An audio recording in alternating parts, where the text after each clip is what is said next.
মানুষ প্রতিদিন নানা রকমের চিন্তা করে, যার মধ্যে প্রায় ৮০% নেতিবাচক চিন্তাভাবনা। নানা কারণে আমরা দুশ্চিন্তায় ডুবে যাই, মন খারাপ হয়ে যায়, হতাশা ভর করে। আমরা নিজেরাই বুঝি না কেন হঠাৎ সবকিছু অর্থহীন লাগে, কেন মন খারাপ হয়ে যায়। অথচ এই অস্থির সময়ে এমন এক অলৌকিক উপায় রয়েছে যা মাত্র ৫ মিনিটে বদলে দিতে পারে মনের অবস্থা, প্রশান্ত করতে পারে হৃদয়। আর সেই অলৌকিক উপায় হলো নামাজ।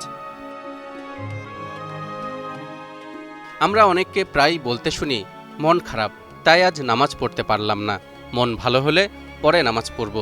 অর্থাৎ টেনশন বা দুশ্চিন্তার সময় তারা নামাজ পড়তে চান না। কিন্তু আসলেই কি তাই?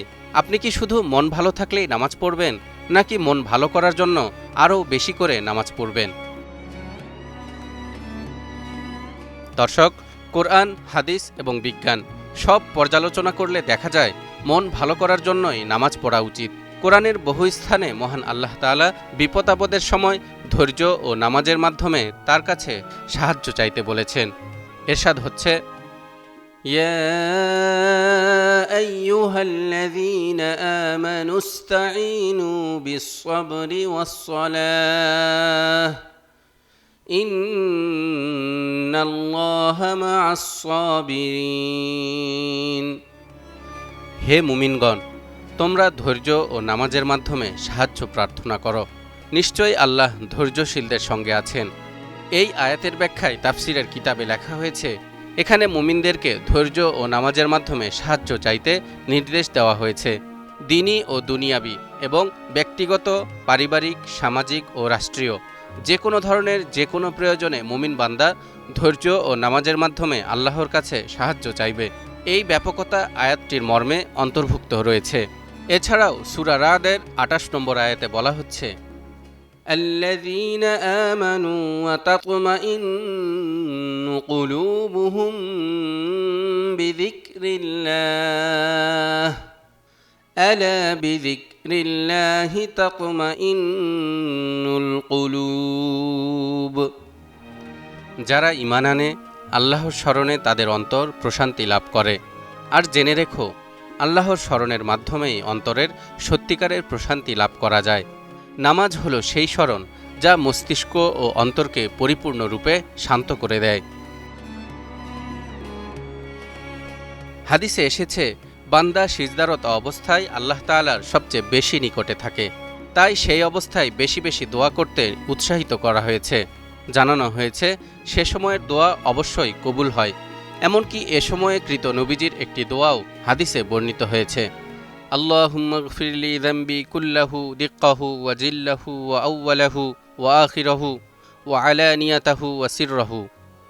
হে আল্লাহ, আপনি আমার ছোট বড়, প্রথম শেষ, প্রকাশ্য অপ্রকাশ্য সকল গুনাহ ক্ষমা করে দিন। এদিকে আধুনিক মনোবিজ্ঞান বলছে, নামাজের অভ্যাস মানসিক চাপ, হতাশা, এমনকি অ্যাংজাইটি ডিসঅর্ডার পর্যন্ত কমাতে সাহায্য করে।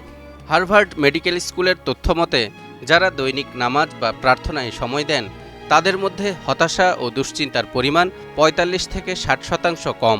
নামাজের মধ্যে উঠা বসা, রুকু সিজদা, কোরআন তেলাওয়াত সব কিছু মিলে তৈরি হয় এক অভাবনীয় মাইন্ডফুল মেডিটেশন বা মননশীল ধ্যান, যা এক নীরব মেডিকেল থেরাপির মতো কাজ করে।